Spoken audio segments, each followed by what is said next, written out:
Bienvenue dans cette deuxième partie, comme promis.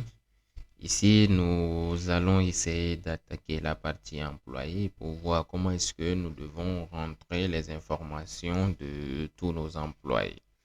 Donc, étant toujours connecté en tant qu'administrateur, je me permets d'avoir l'onglet employé sur lequel je vais cliquer.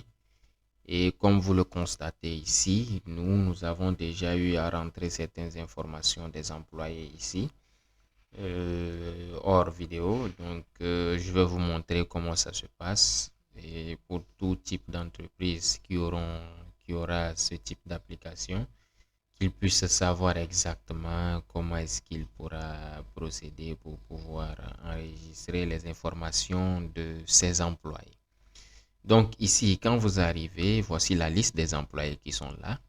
Si vous avez un employé qui n'existe pas ou c'est une nouvelle personne, vous cliquez juste sur le bouton nouveau. Vous avez ici les informations qui sont là. Donc ça, c'est la liste des entreprises. Vous pouvez avoir plusieurs entités dans votre boîte. Donc ici, moi, je dis que l'employé que je veux enregistrer fait partie de l'entreprise @gaz. Donc je sélectionne @gaz.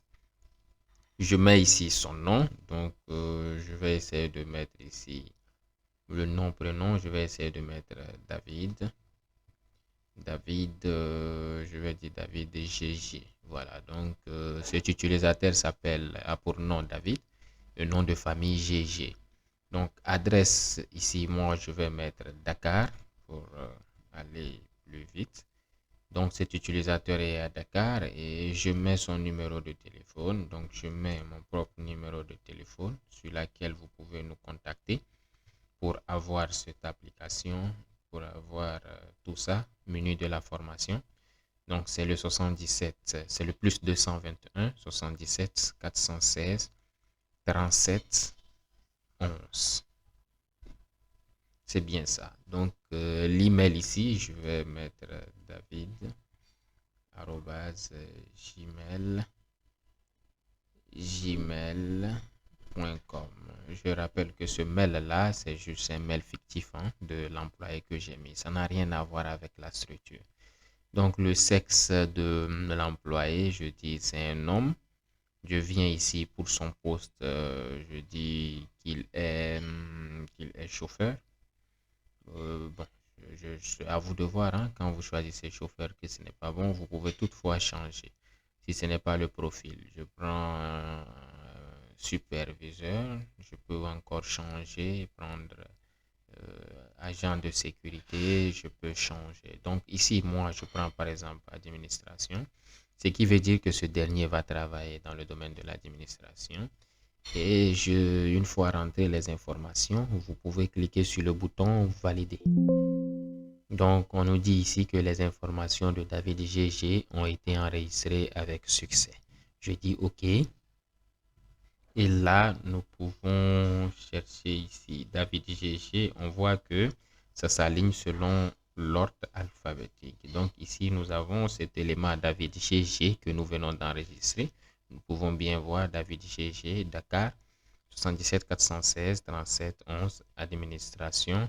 C'est un monsieur, voici son email et la photo, on n'avait pas mis. Donc, voici comment ajouter les informations d'un employé et c'est pareil pour tous les autres onglets à venir. C'est juste un rappel. Donc, ici, je rappelle que ce dernier, une fois enregistré ces informations, si vous rendez compte qu'il y a certaines informations qui ne sont pas correctes et que vous voulez passer à la modification, vous avez deux possibilités.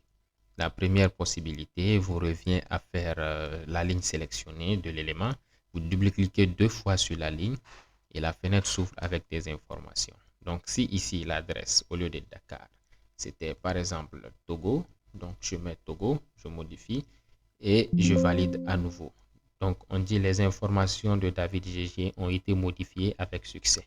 Je dis OK et vous pouvez voir ici que David, au lieu de Dakar, l'adresse est passée à Togo. Donc, voici la première méthode de modification.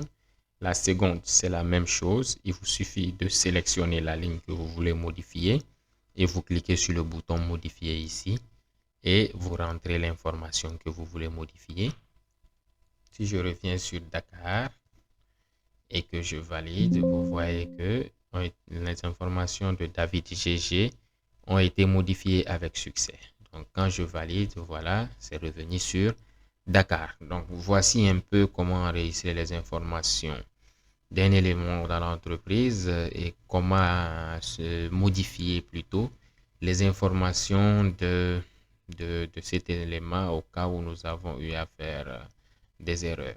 Donc, je vais en même temps anticiper avec la suppression qui sera pareil sur tous les autres onglets que nous allons aborder pour ne pas revenir. Comme ça sera rapidement un rappel. Donc, pour supprimer cet élément que nous venons d'enregistrer, il nous suffit de sélectionner l'élément et de cliquer ici sur le bouton supprimer. Donc, celui-ci nous dit, êtes-vous sûr de vouloir supprimer cet enregistrement? Si je suis sûr, je dis oui et il va supprimer. Si je ne suis pas sûr, je dis non, c'est une erreur et il ne va rien faire. Donc, ici, bien évidemment que moi, je veux supprimer l'élément. Donc, je lui dis oui, je veux supprimer l'élément.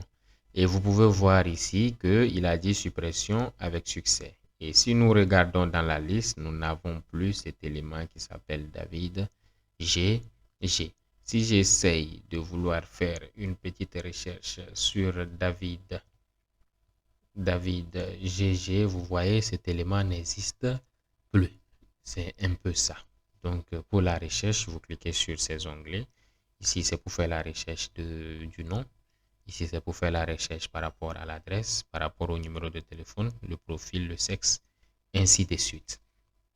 Donc, nous voici arrivés à terme de cette deuxième partie qui consiste à voir la partie employé. Donc, voici comment vous devez enregistrer les informations de vos employés dans ce système afin de pouvoir mieux gérer les employés et mieux les contrôler dans la suite de nos vidéos. Je vous donne rendez-vous pour la prochaine épisode dans laquelle nous allons essayer d'aborder l'onglet utilisateur qui sera le dernier qui nous permettra de définir les droits d'accès de chaque employé qui doivent se connecter au système. Bien évidemment, on peut avoir beaucoup d'employés ici selon le système, mais tous ces employés ne se connectent pas au système. Si je prends le cas où l'employé est un chauffeur, je prends celui-ci par exemple, qui est un chauffeur, le chauffeur, il n'a rien à voir avec le système, il roule. Mais l'application exige autant pour moi qu'on puisse l'enregistrer pour pouvoir avoir une traçabilité de tous les livraisons que ce chauffeur aura à faire. Donc, raison pour laquelle dans la prochaine épisode, nous allons voir comment définir les utilisateurs.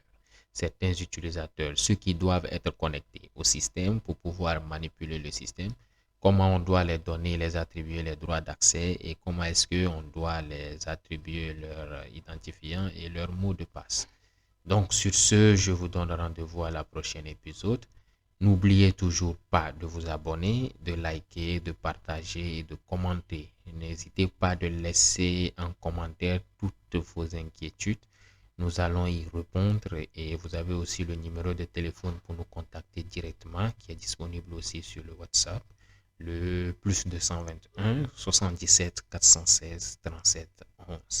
Merci et à la prochaine épisode.